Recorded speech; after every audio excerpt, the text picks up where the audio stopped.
முதல் சம்பளம் அந்த மெசேஜ் பேங்க்லேந்து வந்தப்போ எப்படி ஃபீல் பண்ணீங்க? ஞாபகம் இருக்கா?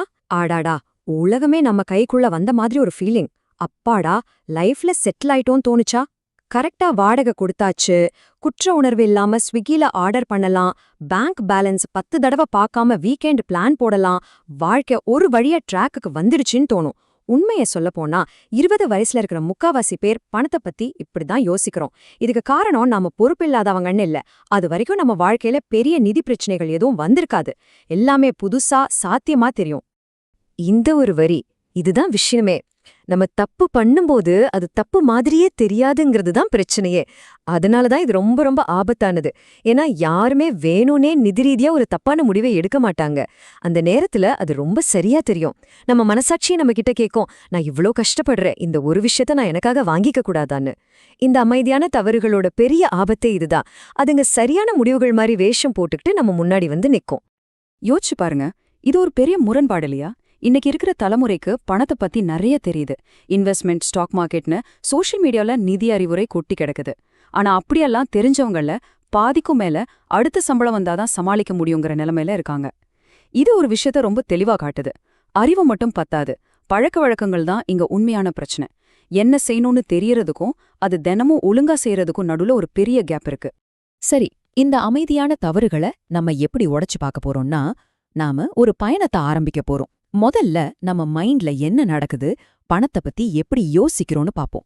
அப்புறம் அந்த யோசனைகள் எப்படி நம்ம வாலெட்டை பாதிக்கிற செயல்களா மாறுதுன்னு பாப்போம். அதுக்கப்புறம் இதோட லாங் டேர்ம் விளைவுகள் என்ன, கடைசியா இந்த பயணத்தோட உண்மையான இலக்கை எப்படி முடிவு பண்றதுன்னு விரிவா பார்க்கலாம். வாங்க ஒன்னொன்னா உள்ள போலாம்.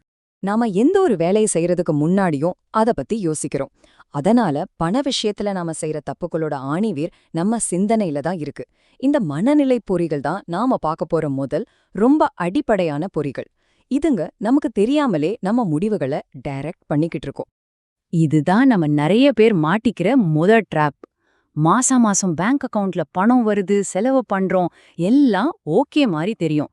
அதனால நாம ஃபைனான்ஷியலா சேஃபா இருக்கோம்னு நம்ம மூளை நம்ப ஆரம்பிச்சிடும். ஆனா ஒன்னு புரிஞ்சுக்கோங்க, சம்பளங்கிறது ஒரு ஓடுற நதி மாதிரி. அது ஓடிக்கிட்டே இருந்தாதான் எல்லாம். நின்னுடுச்சுன்னா எல்லாம் நின்னுடும். ஆனா செல்வங்கிறது ஒரு அணைக்கட்டு மாதிரி. நதி நின்னா கூட உங்களை காப்பாத்த அது இருக்கும். இப்போ இந்த 2 பேர்ல யாரு உண்மையிலேயே பணக்காரங்க? நீங்களே சொல்லுங்க. நபர் ஏவை விட நபர் பி கம்மியா சம்பாதிச்சாலும் கண்டிப்பா நபர் பி தான் பவர்ஃபுல். ஏன்னா 5 வருஷம் கழிச்சு நபர் பி கிட்ட பணத்தை விட ஒரு முக்கியமான விஷயம் இருக்கும். அதுதான் ஆப்ஷன்ஸ். வேலையை விடணும்னா, புதுசா ஏதாவது படிக்கணும்னா, இல்ல ஒரு கஷ்ட காலத்தை சமாளிக்கணும்னா அவருக்கு அந்த சேமிப்பு ஒரு தைரியத்தை கொடுக்கும். ஆனா நபர் ஏ இன்னமும் அடுத்த மாச சம்பளத்தை நம்பிதான் இருப்பாரு. வருமானம் மட்டும் உங்களை காப்பாத்தாதுங்க, தொடர்ச்சியான சேமிப்பு தான் உங்களுக்கு உண்மையான சுதந்திரத்தை கொடுக்கும். தேவையில்லாத பொருளுக்காக கடன் வாங்குறது வெறும் நம்பர் சம்பந்தப்பட்ட பிரச்சனை இல்ல. இது ஒரு பழக்க வழக்கம் சம்பந்தப்பட்ட பிரச்சனை. நம்ம மூளை ரொம்ப சிம்பிள். சந்தோஷம் உடனே கிடைக்கணும், வலி அப்புறமா வரணும். கிரெடிட் கார்டை தேக்கும்போது அந்த உழைப்புக்கும் ரிவார்டுக்கும் இருந்த கனெக்ஷன் கட் ஆகிடுது. இதனால ஒரு பொருளை வாங்குறது எவ்ளோ ஈஸின்னு நம்ம மூளை பழகிடும். இது ஒரு பழக்கமா மாறும்போது உங்க எதிர்கால தேர்வுகள் ஒன்னொன்னா உங்ககிட்ட இருந்து திருடப்படுது. இது நம்ம 20ஸ்ல சேர இன்னொரு பெரிய தப்பு. ப்ரொமோஷன் கிடைக்கும், சேலரி ஹைக் வரும், எல்லாம் நல்லபடியா போகும்னு ஓவரா நம்புறது. இன்னும் வராத பணத்தை நம்பி இன்னைக்கு செலவு பண்றது காத்துல கோட்டை கட்டுற மாதிரி. வாழ்க்கைய நாம நினைக்கிறத விட ரொம்பவே சிக்கலானது. இப்படி கடன் வாங்கின நம்பிக்கை நிஜம் நம்ம கதவை தட்டும்போது சுலபமா உடைஞ்சிடும். உங்க எதிர்கால நீங்க இன்னைக்கு இருக்கிற உங்களை விட அதிக பாரத்தை சுமக்க வேண்டியிருக்கும். ஓகே, இப்ப நம்ம மைண்ட்ல இருந்து வெளியே வந்து நம்ம வாலெட்குள்ள போலாம். இந்த தப்பான யோசனைகள் எல்லாம் எப்படி நிஜத்துல காஸ்ட்லியான முடிவுகளா மாறுதுன்னு பார்க்கலாம். யோசனை செயலா மாறும்போதுதான் அதோட பாதிப்பு ரொம்ப கடுமையா இருக்கும்.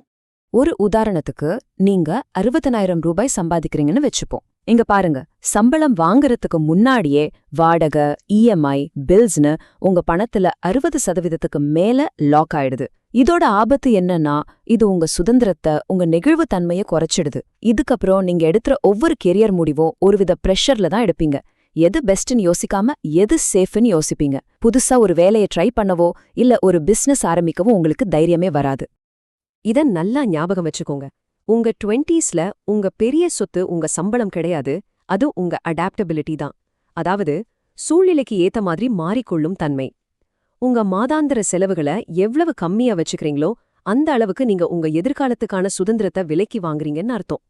ஒரு சின்ன வீட்ல தங்குறதோ இல்ல ஒரு பழைய காரை ஓட்டுறதோ ஒரு தற்காலிக அசௌகரியமா தான் இருக்கும். ஆனா அது உங்களுக்கு நீண்ட கால சுதந்திரத்தை வாங்கி கொடுக்கும். நம்ம யங்கா இருக்கும்போது ஆபத்தெல்லாம் நமக்கு நடக்காதுன்னு ஒரு நினைப்பு இருக்கும். ஹெல்த் ப்ராப்ளம், வேலை போடுறது இதெல்லாம் பத்தி நம்ம யோசிக்கவே மாட்டோம். ஆனா இன்சூரன்ஸ், எமர்ஜென்சி ஃபண்ட் இதெல்லாம் நெகட்டிவா யோசிக்கிறது இல்ல. இது நீங்க கஷ்டப்பட்டு சம்பாதிச்ச பணத்துக்கு நீங்க கொடுக்கற மரியாதை.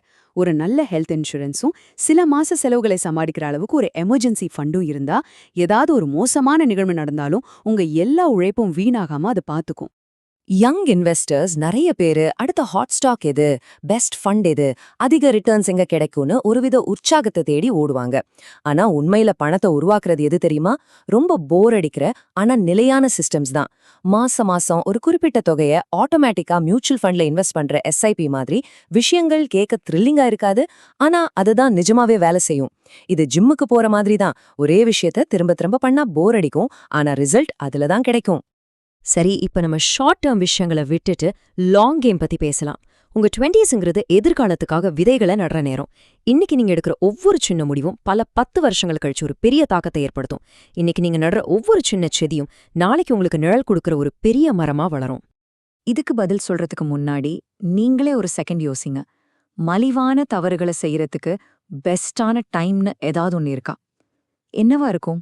சம்பளம் ஏறுனதுக்கு அப்புறம் ஃபைனான்ஸ் பத்தி கத்துக்கலாம்னு நினைக்கிறது ரொம்ப தப்பான ஒரு யோசனை. ஏன்னா உங்க 20ஸ்ல 10,000 ரூபாயில நீங்க ஒரு தப்பு பண்ணா அது ஒரு பாடம். அதே தப்ப 10 லட்சம் ரூபாயில பண்ணா அது ஒரு வடு. அதனால உங்க 20 வயசை கம்மி செலவுல கத்துக்கிற ஒரு பீரியடா பயன்படுத்துங்க. இது பணத்தை கூட்டுறதுக்கு முன்னாடி உங்க நம்பிக்கைய அமைதியா கூட்டும்.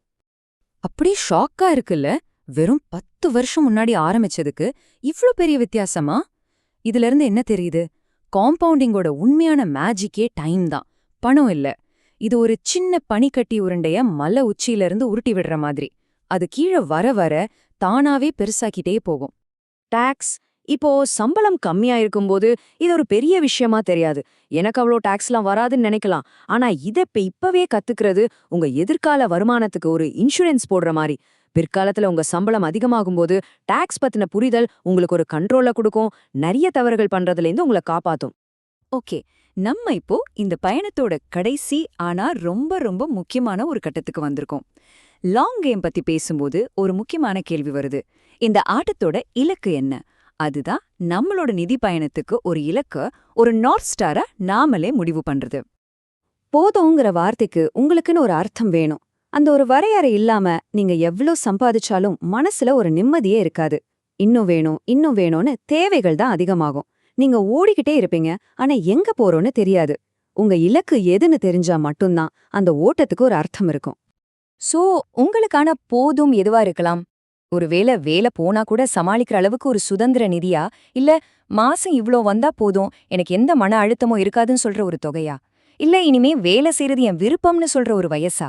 உங்களுக்கான போதும் எதுன்னு நீங்க முடிவு பண்ணும்போது உங்க பணத்துக்கு ஒரு திசை கிடைக்குது. கடைசியா ஒண்ணு சொல்லிக்கிறேன். இந்த முழு பகுப்பாய்வோட சாராம்சம் இதுதான். உங்க 20ஸ்ங்கிறது பெர்ஃபெக்ட்டா இருக்க வேண்டிய வயசு இல்ல.